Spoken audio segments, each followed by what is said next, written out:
Swagatang avuso. Welcome, friends. Today we're going to have a little look at verbs in Pali. Excuse me. A super simple look, just like we did with the nouns. And like with the video dealing with nouns, we're going to start with the English here, and then we're going to look at how the Pali, the Pali, we'll look at the Pali equivalent, and we'll see what's similar and what is not similar. So we're going to start with just a basic verb, go. And notice something here before we get into the Pali. Notice that we have two forms of this verb. We say I go or you go, we go. Of course, there's a plural and a singular you, but they have the same form. And they, plural, go. But he, she, or it goes. So this changes form just a little bit. So we're going to start down here.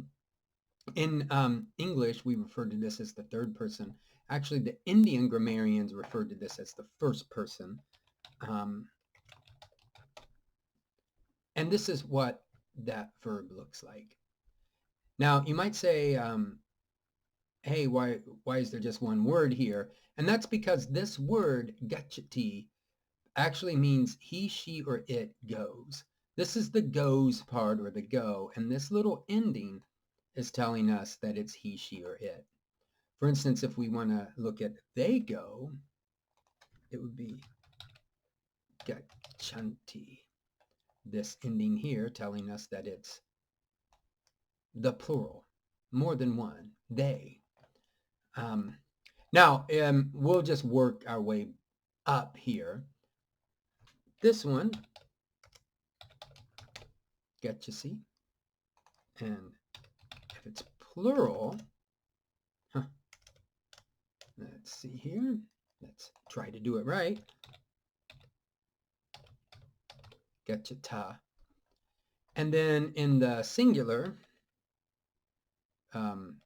first person, it's gacham. Oh, and I have to get the right keyboard here. Gachami. And gachama.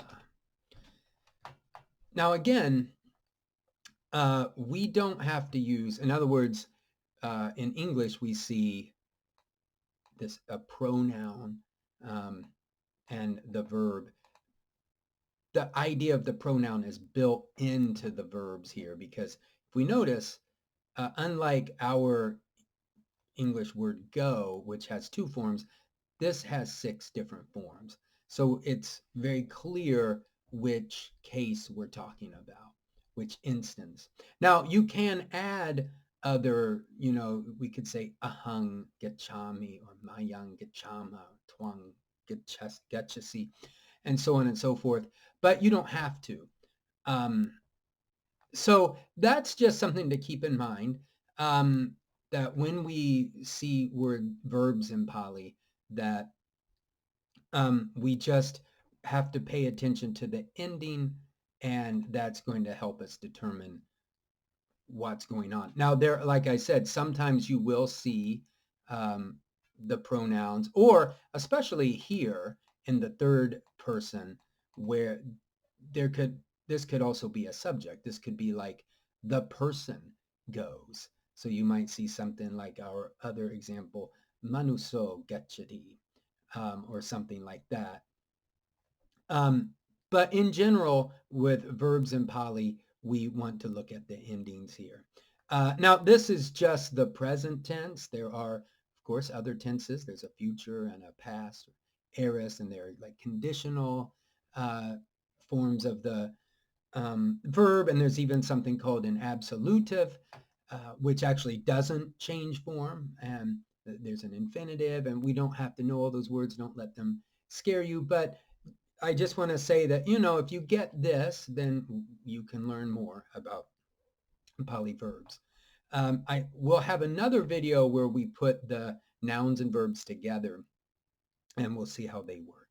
So with that, Before I bid everyone farewell, as always, please, please, please um, submit corrections or any question you might have. Again, it's very difficult for me to believe that what I said here would be completely clear and free of error. So with that, I hope you have a great day and have fun studying Pali. Peace.